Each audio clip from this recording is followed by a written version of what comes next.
বন্ধুরা আজকে আপনারা দেখবেন একটা কিরে লেবু চলে এলি? কই না তো, আমি এখনো আসিনি তো। রেগে যাচ্ছিস কেন লেবু ব্রো? তুই যখন দেখতে পাচ্ছিস আমি এসে গেছি তাইলে আবার জিজ্ঞাসা করছিস কেন? আরে ব্রো ঠান্ডা হ ঠান্ডা হ, এত গরম হলে চলবে? আমি এমনিই তোকে ভালোবেসে জিজ্ঞেস করলাম। ভালোবাসিস না ছাই, ডেলি ডেলি স্কুলে আমাকে ফাঁসাইন দিস। আরে ব্রো তোকে কত ভালোবাসি জানিস? তোকে একদিন না দেখলে আমার পায়খানা প্রস্রাব পর্যন্ত ক্লিয়ার হয় না। ওইসব পেদা কথা বাদ দে, আগে বল স্যার কোথায় গেছে? স্যার ল্যাট্রিন করতে গেছে। ল্যাট্রিন? পড়ানোর সময় ল্যাট্রিন? বেশ, স্যার যতক্ষণ না আসে ততক্ষণে একটা গান করে ফেলি। তুই আজ আমাদের রিকোয়েস্ট ছাড়াই গান গাইবি যদি ফেসে যাস? আরে এটা টিউশন বটে, এখানে ফাঁসার কোনো চান্সই নেই। তাছাড়া সামনে আমার 17টা গানের প্রোগ্রাম আছে, গলাটাকে তো একটু ঝালাই করে নি। বেশ লেবু ব্রাদার, আর কথা না বাড়িয়ে তুমি গান শুরু করো। দাদা পায়ে পড়ি রে, মেলা থেকে বউ এনে দে। দাদা পায়ে পড়ি রে, মেলা থেকে বউ এনে দে। নয়তো কলসি দড়ি দে রে, দাদা ডুবে মরি রে। দাদা পায়ে পড়ি রে, মেলা থেকে বউ এনে দে। তুই তো দাদা বউকে নিয়ে সুখে করিস ঘর, আর আমি বউ চাইলে দাদা গালে মারিস চর। তুই তো দাদা বউকে নিয়ে সুখে করিস ঘর, আর আমি বউ চাইলে দাদা গালে মারিস চর। দাদা পায়ে পড়ি রে, মেলা থেকে বউ এনে দে। দাদা পায়ে পড়ি রে, মেলা থেকে বউ এনে দে। এটা কি তুই জলসা ঘর পেয়েছিস নাকি এই টিউশন ক্লাসে তুই সারেগামা পায়ের অডিশন দিতে এসেছিস? এই তোদের মতো পাবলিককে শোধরানোর জন্য টিকটক বন্ধ হয়ে গেছে, তবুও তোরা শুধরাসনি। যেখানেই একটু সুযোগ পাস সেখানেই গান শুরু করে দিস। যা তোর জায়গায় গিয়ে বস। আমি এবার নিজে নিজেই ফেঁসে গেলাম। আমার সব গুণধর ছাত্রছাত্রীরা নে বস তোরা, এবার পড়াশোনা শুরু করি তাহলে। না স্যার, আগে আমাদের টিউশনের টাইমটা চেঞ্জ করুন। হ্যাঁ স্যার, ফেলু ঠিকই বলেছে, টাইমটা চেঞ্জ করুন আগে। এই সময় আসা যাওয়া আমাদের পক্ষে খুব প্রবলেম হয়। ঠিক আছে, তাহলে তোরা বল টাইমটা মর্নিংয়ে করব নাকি ইভিনিংয়ে করব?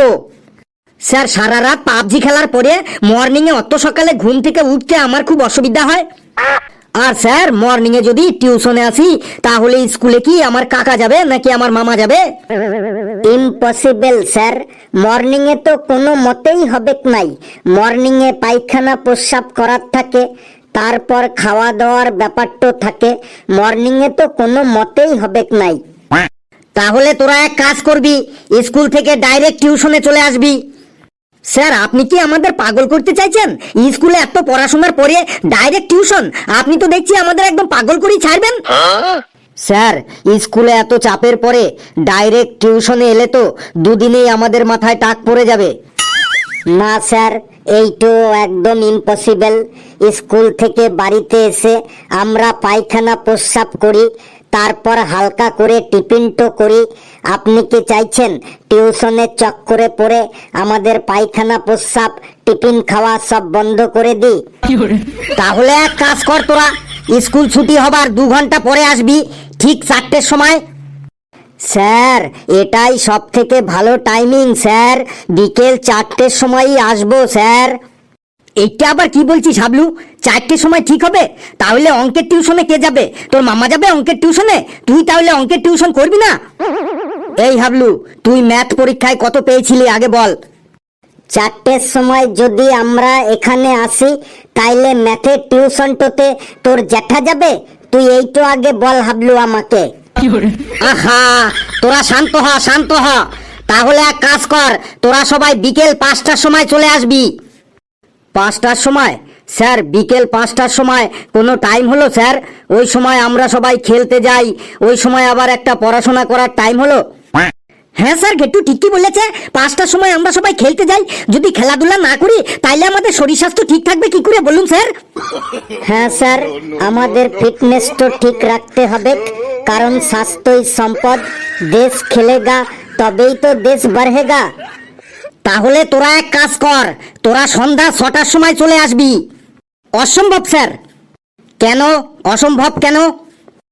স্যার সন্ধ্যা 6টার সময় খেলার মাঠ থেকে ফেরার সময় আমরা দল বেঁধে গোটা পাড়াটা ঘুরে বেড়াই। কার গাছে আম আছে, কার গাছে জাম আছে, কার গাছে লিচু আছে, কার গাছে কাঁঠাল আছে, কার গাছে লাউ আছে, কার গাছে কুমড়ো আছে, ওইগুলো সব দেখে রাখি। আর ভোরবেলা সবার গাছ থেকে ওইগুলো সব কালেকশন করি। তার মানে তোরা লোকের গাছের জিনিসপত্র চুরি করিস, তাই তো? স্যার চাইলে যদি না দেয় তাইলে কি করব স্যার? আমাদেরও তো একটু ফল ফলাদি শাক সবজি খেতে ইচ্ছে করে দেহের পুষ্টি বাড়ানোর জন্য। আচ্ছা আচ্ছা, তার মানে এবার আমি বুঝতে পারছি আমার গাছের পেঁপেগুলো তোরাই চুরি করেছিস। না স্যার, এই চেয়ার টেবিলের দিব্যি দিয়ে বলছি আপনার গাছের পেঁপে আমরা চুরি করিনি। হ্যাঁ স্যার, ঘেটু ঠিকই বলেছে, ওটা অন্য কোনো গ্যাংয়ের কাজ বটে, ওটা আমাদের কাজ না, কারণ আমাদের গ্যাংয়ের কেউ পেঁপে খেতে ভালোবাসে না। বেশ, তোদের আর কোনো বক বক আমি শুনতে চাই না। তোরা 6টার সময় পড়তে আসবি, ঠিক 6টার সময় টিউশনে চলে আসবি। স্যার আমাদের স্কুলের টিচার আপনার সম্পর্কে কি বলে জানেন? আমার সম্পর্কে? আমার সম্পর্কে আবার কি বলে তোদের স্কুলের টিচার? স্যার আমাদের স্কুলের টিচার আমাদেরকে বলে তোদের টিউশন টিচার ভালো পড়ায় না, ওনাকে বলবি উনি যাতে একটু ভালো করে পড়ায়, তাহলে তোরা ভালো নম্বর পাবি। আচ্ছা, তোদের স্কুলের টিচার তোদের এমন কথা বলে, তাই তো? কাল ওনাকে গিয়ে বলবি যে উনি যদি ক্লাসে ভালো করে পড়াতেন তাহলে তোদের আর টিউশন পড়ার দরকার হতো না। আর স্যার উনি বলেছেন তোদের টিউশন টিচার ইংরেজি একদমই জানে না, ওনাকে গিয়ে বলবি উনি যদি ইংরেজি শিখতে চায় তাহলে আমার কাছে যেন টিউশন নিতে আসে। হ্যাঁ স্যার, ঠিক এই কথাটাই বলেছে। কি তোদের স্কুল টিচারের এত হিম্মত কি করে হয় যে বলে আমি ইংলিশ জানি না? কাল তোদের টিচারকে গিয়ে বলবি যে 1982 সাল থেকে লাগাতার ইংলিশে যারা যারা ফার্স্ট হয়েছে তারা সব আমারই স্টুডেন্ট। সবাই ইংলিশে 100-র মধ্যে 110, 112, 115, 120 করে নম্বর পেয়েছে। আমার ছাত্ররা সব আজকে America, England, Japan, France, Russia, Uganda এই সব দেশে চাকরি করছে। তোদের স্কুল টিচারকে গিয়ে বলবি কাল আমি নিজে ইংলিশে 100-র মধ্যে 150 পেয়েছিলাম, গোটা দেশের মধ্যে ইংলিশে টপ করেছিলাম আমি। আপনি 100-র মধ্যে 150 পেয়েছিলেন, স্কুলের স্যার যদি তার প্রমাণ দেখাতে বলেন? প্রমাণ আমি জেরক্স কপি দিয়ে দেবো, কাল স্কুলে গিয়ে দেখিয়ে আসবি। বেশ, তোদের স্কুলের স্যার যখন এত ভালো পড়ায় তোদের, তাহলে তোদের ইংলিশ বাদ দিয়ে অন্য সাবজেক্ট থেকে আমি কয়েকটা কোশ্চেন করি, দেখি তোরা কেমন অ্যান্সার দিস। আর যদি ঠিকঠাক অ্যান্সার দিতে না পারিস তাহলে তো বুঝিসই। দেখলি তো, এই তোদের জন্য আমরা সবাই ফেসে গেলাম। নিয়ে এবার অ্যান্সার দে, না হলে পেদানি খা সবাই। ঘেটু তুই দাঁড়া, তুই বল কে প্রথম চাঁদে পা রেখেছিল? কে প্রথম চাঁদে পা রেখেছিল? স্যার আমি তো কখনো চাঁদে পা রাখিনি। আরে গুণধর, আমি জানি তুই চাঁদে পা রাখিসনি। স্যার আপনি যখন জানেন আমি চাঁদে কখনো পা রাখিনি, তাহলে আমাকে আবার জিজ্ঞেস করছেন কেন? বেশি রাগাস না আমাকে। ফেলু তুই দাঁড়া, তুই বল প্রথম চাঁদে কে পা রেখেছিলেন? স্যার চাঁদে প্রথম পা রেখেছিলেন, স্যার আমি যতদূর জানি চাঁদে নিজের ইচ্ছেতে কেউ যায়নি, চাঁদে জোর করে লোক পাঠানো হয়েছিল। আরে সে নিজের ইচ্ছেতেই হোক আর জোর করেই হোক, তুই বল চাঁদে প্রথম কে পা রেখেছিলেন?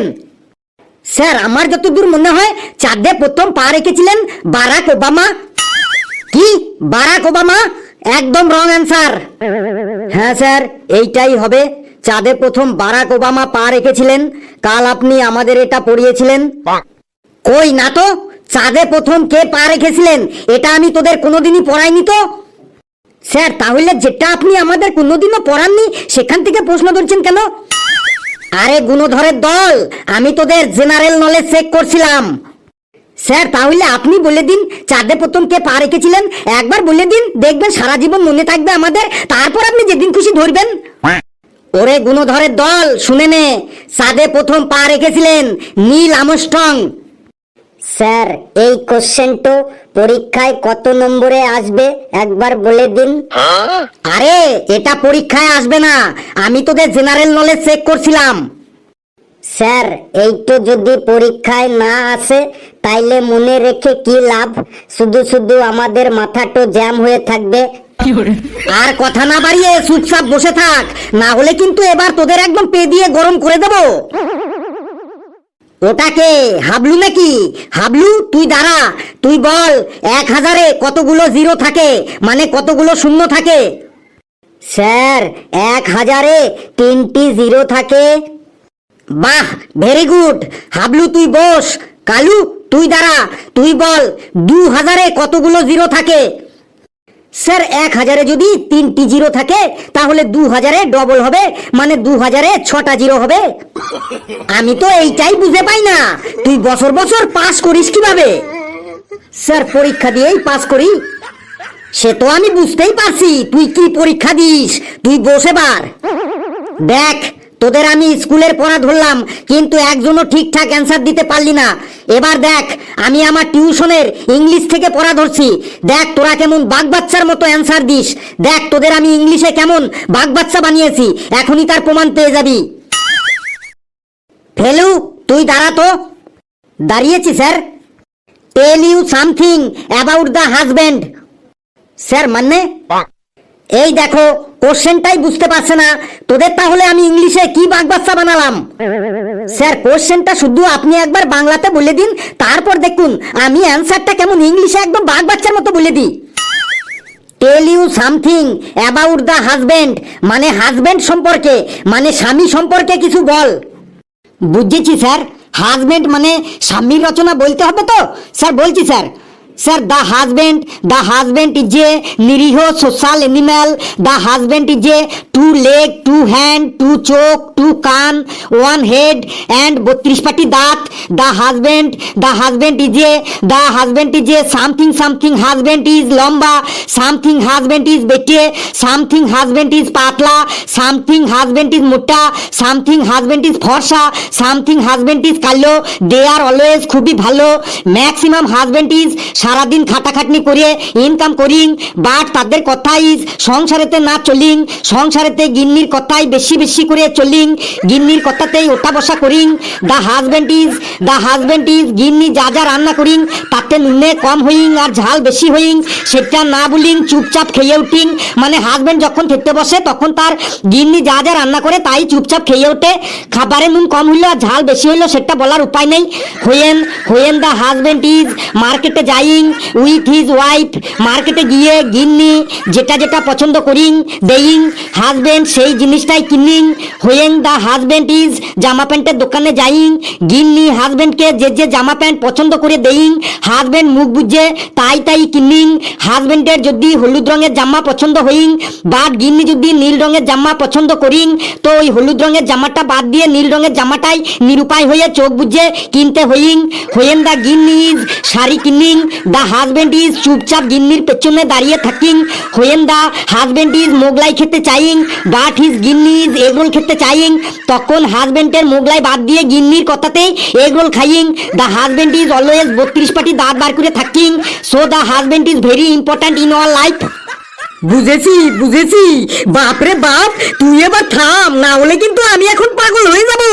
তোরা তো ইংরেজিতে বাঘ বাচ্চা না, তোরা আগে একটা সিংহের বাচ্চা। এর পরের দিন বুঝতে পারবি পেদানি কাকে বলে।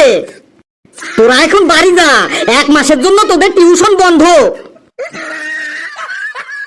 বন্ধুরা ভিডিওটি কেমন লাগলো আপনারা কমেন্টসে জানাবেন, আর ভিডিওটি লাইক করবেন, যত পারেন শেয়ার করবেন, আর চ্যানেলটিকে সাবস্ক্রাইব করে আমাদের সাথেই থাকবেন। হাসতে থাকুন, সুস্থ থাকুন, যত বেশি আসবেন তত বেশি সুস্থ থাকবেন। আর husband is very very important in our life.